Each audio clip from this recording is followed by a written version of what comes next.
So welcome. 24 man can complete a work in 16 days.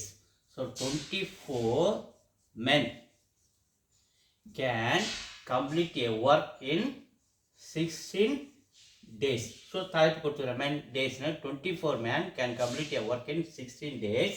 In how many days will 12 man can complete half of that work?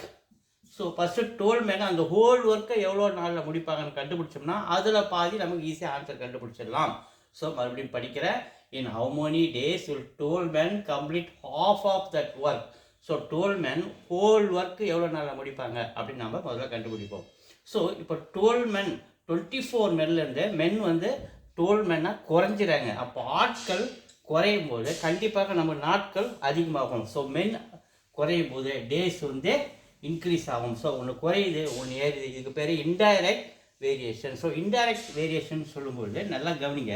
So இங்கே ஒரு division, இங்கே ஒரு multiply, இதுதான் indirect variation. நம்ம ஷார்ட்டாக போகிறது. So 2 table அடிச்சா 24 2 times 2 into 16 32 days எடுத்துக்குவாங்க ஃபுல் ஒர்க் பண்ணுறதுக்காக. ஃபுல் ஒர்க் 12 men ஃபுல் ஒர்க்கை முடிக்க 32 days எடுத்துக்கிறாங்கன்னா அதில் பாதி ஒர்க்கை நம்ம ஒர்க்கை முடிக்கிறதுக்கு 2ஆல் டிவைட் பண்ணால் 16 டேஸில் அவங்க அந்த பாதி ஒர்க்கை முடிப்பாங்க. 16 2 is the answer.